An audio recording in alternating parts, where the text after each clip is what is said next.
ओम श्री परमात्मने नमः। औष्णसी स्मृति अनुलोम प्रतिलोम से उत्पन्न हुई जातियों का वर्णन।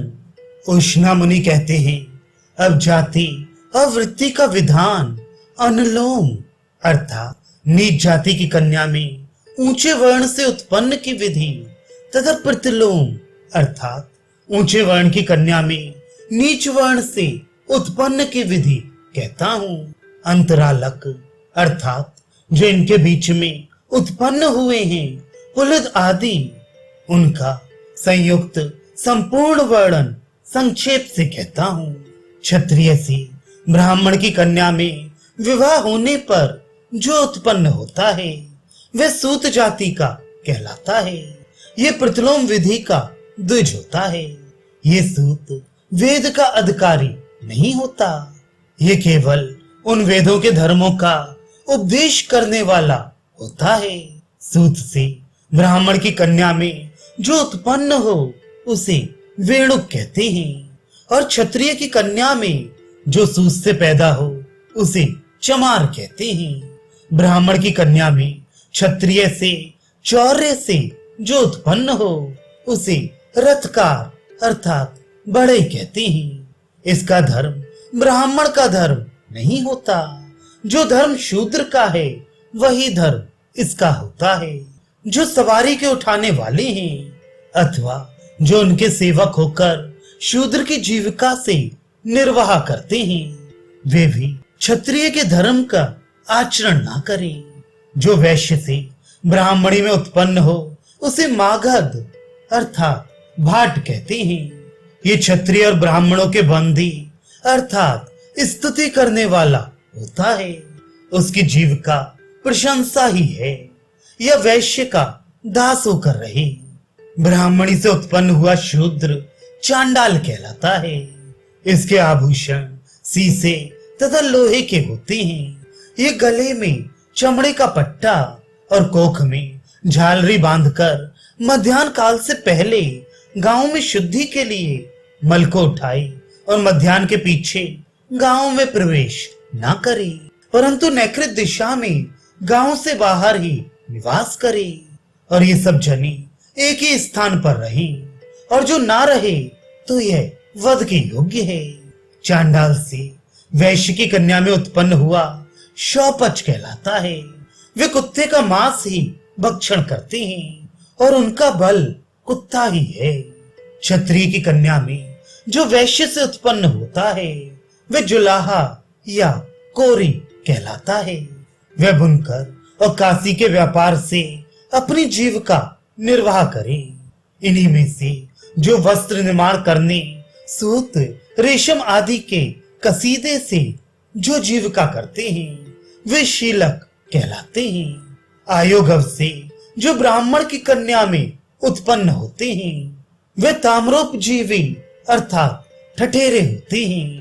और क्षत्रिय कन्या में आयोगव से जो उत्पन्न हो उसे सूनिक कहते हैं। क्षत्रिय की कन्या में जो सूनिक से उत्पन्न हो उसे उद्गंक कहते हैं।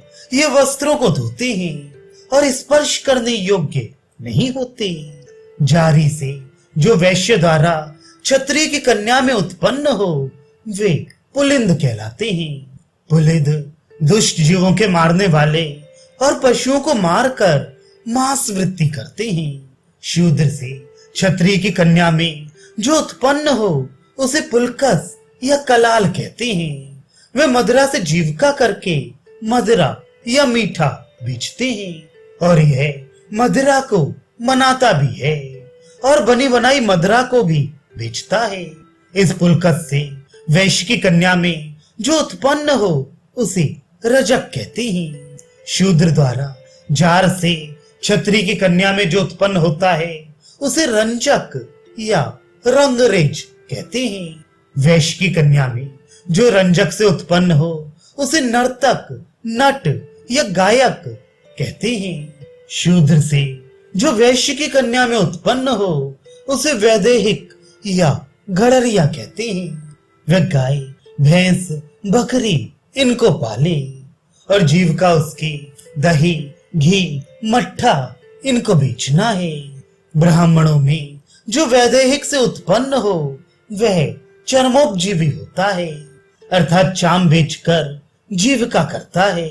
क्षत्रिय की कन्या में जो वैदेहिक से उत्पन्न हो उसे सूचिक या दर्जी अथवा पाचक या रसोई बनाने वाला कहते हैं।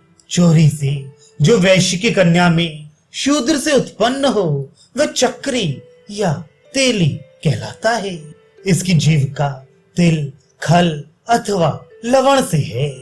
जिस क्षत्रिय की कन्या का ब्राह्मण के साथ विधि विधान सहित विवाह हुआ है उस कन्या से जो उत्पन्न होता है उसे अनुलोम स्वर्ण द्विज कहते हैं।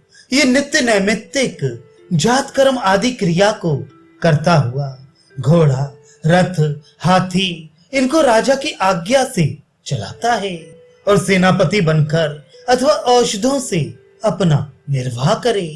क्षत्रिय की कन्या में चोरी से जो ब्राह्मण से उत्पन्न होता है वह विषक कहलाता है।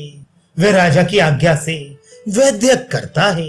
यह अष्टांग आयुर्वेद अथवा तंत्रोक्त धर्मों को करे और ज्योतिष अथवा गणित विद्या से अपना निर्वाह करे।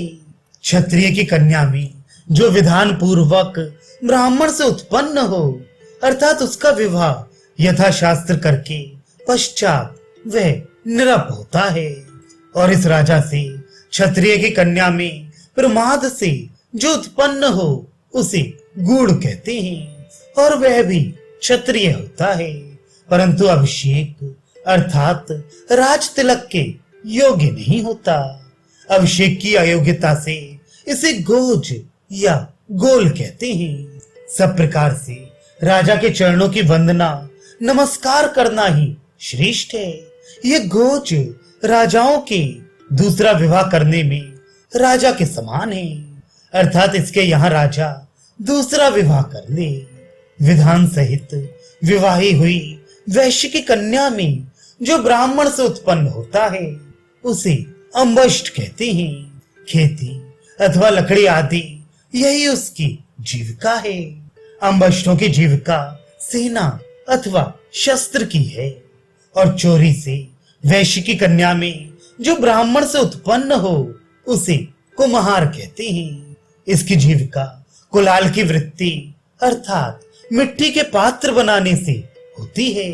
इसी से नाई उत्पन्न होते हैं। जन्म सूतक अथवा मरण सूतक में अथवा दीक्षा काल में ये केशों का छेदन करते हैं। नाभि के ऊपर के केशों के काटने से उसे नाई अथवा नापित कहते हैं। और ये कायस्थ नाम से इधर उधर विचरण करता हुआ जीविका करता है। काक अर्थात कौवा से चपलता, यमराज से क्रूरता, स्थपति अर्थात बढ़ई से काटना, इन तीनों अर्थ के जताने के लिए इन तीनों शब्दों के पहले अक्षर को लेकर इसको कायस्थ कहा है। विधि सहित विवाही हुई शूद्र की कन्या में जो ब्राह्मण से उत्पन्न होता है उसे पारधी कहते हैं। ये भद्रक अर्थात अच्छे पहाड़ों आदि पर रहकर जीविका करता है और उसे पूतक कहते हैं। शिव आदि आगम विद्या पंचरात्र आदियों से अथवा ये मंडल वृत्ति से जीता है। उसी जाति में स्त्री पुरुष दोनों पार्श्व हों अर्थात पारधी हों, उनके जो औरस पुत्र होता है उसे निषाद कहते हैं। उसकी जीविका वन में वन के दुष्ट मृगों को मारकर उनके मांस को बेचना है। जो पुत्र विधि सहित ब्याही हुई वैश्य की कन्या में क्षत्रिय से उत्पन्न होता है उसकी जीविका वैश्य की वृत्ति में है और क्षत्रिय के धर्म को वह ना करे। जो चोरी से वैश्य की कन्या में क्षत्रिय से उत्पन्न हो वह मणिकार अर्थात मीनाकार होता है। मणियों को रंगना या मोतियों को बींदना ही उसका काम है अथवा मूंगों की माला या कड़े बनाता है। ब्राह्मण के संसर्ग से जो शूद्र के घर उत्पन्न हो उसे उग्र कहते हैं। वह राजा का दंडधारी अर्थात चौबदार होता है और दंड के योग्यों को दंड देता है। और जो चोरी से, ब्राह्मण से शूद्रों में उत्पन्न हो वे शुडिक या करार कहलाता है। उत्पन्न होते ही राजा दुष्टों के ऊपर अधिपति बनाकर उस शुडिक को शुडाकर्म अर्थात सूली के देने में नियुक्त करे। विधि सहित ब्याही हुई शूद्र की कन्या में जो वैश्य से उत्पन्न हो उसे सूचिक अर्थात दर्जी कहती हैं। ब्राह्मण की कन्या में सूचिक से जो उत्पन्न हो वह तक्षक अर्थात बढ़ई कहलाता है। शिल्प कर्म कारीगरी या प्रासाद लक्षण अर्थात मकान बनाने का प्राकार काम को करता है। सूचिक से जो क्षत्रिय की कन्या में उत्पन्न हो वह मत्स्य बंधक अर्थात धीवर कहलाता है। जो चोरी से शूद्र की कन्या में वैश्य से उत्पन्न हो उसे कटकार कहते हैं। वशिष्ठ जी के श्राप से भी त्रेता युग में कोई एक पार्श्व हुए थे। वे वैखानस अर्थात हरि के गाने गाने से अथवा परमेश्वर की भक्ति से वे श्राप वाले पार्श्व कलयुग में वेद शास्त्र के जानने वाले होंगे। इसके उपरांत वह कटकार नाम के नारायण के गण कहलाएंगे। तंत्र मार्ग की विधि से जिनमें कर्म है वैखानस ऋषि ने ऐसी शाखा कही है। और गर्भ से लेकर शमशान तक 16 संस्कार भी इनके होते हैं। इसी कारण से ये सूचिक पूज्य हैं, श्रेष्ठ हैं। इन नारद पंचरात्र में कहे हुए धर्म को करें। शूद्र की कन्या में शूद्र से शूद्र ही होता है। जो शूद्र द्विज की सेवा में पाक यज्ञ कर्म से सावधान रहे वह शूद्र उत्तम है। और जो ना रहे उस शूद्र को निंदा के योग्य जानना। शूद्र की कन्या में जो चोरी से शूद्र से उत्पन्न हो वह घोड़ों की घास लाने वाला तृणवाहक काकवच कहलाता है। ये मैंने भिन्न भिन्न जाति और जीविका के अनुसार संक्षेप से कहा। और जाति भी इनमें ही मन के संकल्प से दिखती हैं।